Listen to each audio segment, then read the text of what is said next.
Heddiw, da ni ymlaenau Ffestiniog, dinas y llechi nôl rhai, ardal sy'n enwog am drefn bach, ond heddiw da ni'n trafeilio mewn ffordd wahanol, hen gerbyd milwrol.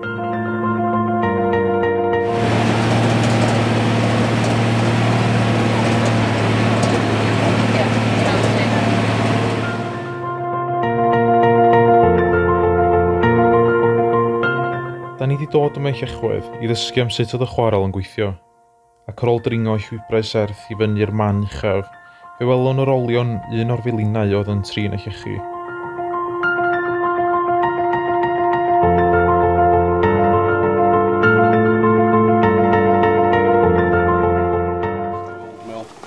And we can say this because the stonework, or the slate work, is all dressed in a way. There's no saw marks on it at all.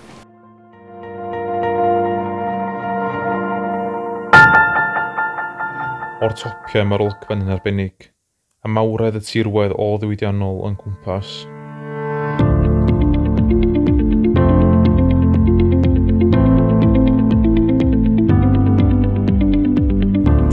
Wrth i ni bori dros hen luniau o'r felin, mae'r creithiau diwydiannol yn amlwg.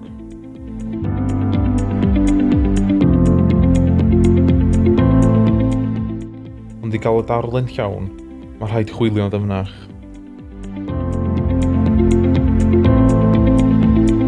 Welcome to the mining world of the 1850s, or thereabouts, give or take either way, and we'll see that as we go along. I was convinced that deep beneath Llechwedd, I would find the marvellous substance, and in huge quantities. So in 1846, I availed myself of the lease on the land above our heads and hired a gang of local men to dig and dig and dig again. John Whitehead Greaves came looking for the old vein, or blue vein I like calling it, and he will correct me on this one. Roughly about 1830 started looking, and they did find it eventually.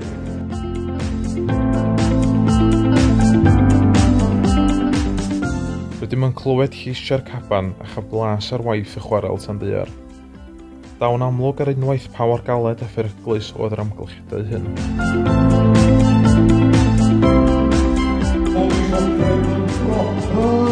It's not as though there are ladies present. Well, no, of course there aren't. You know as well as I do that women would bring nothing but bad luck if they should ever come down here. And we need all the luck we can get.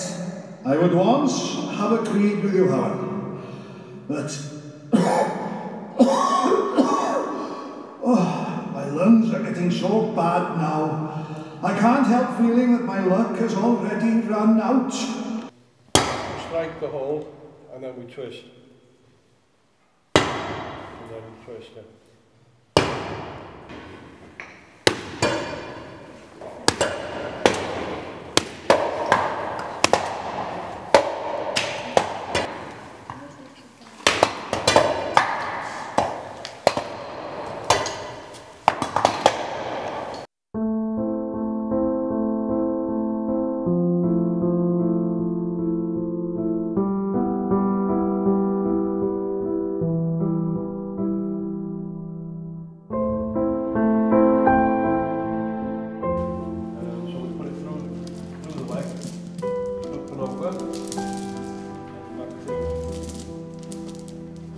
Once we're on the rock face, with our legs up nice and tight now, the links will hold you up between the legs.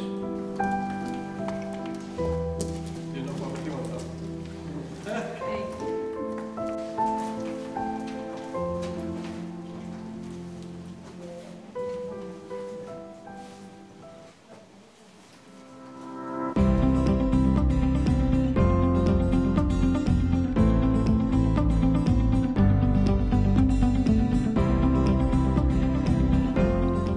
Wrth i'n ddod yn ôl i fyny'r presennol, sŵn chwerthin sy'n atseinio'r greithiau esiampwyr heddiw, a cyfle i ninau hefyd ymuno yn y bwrlwm.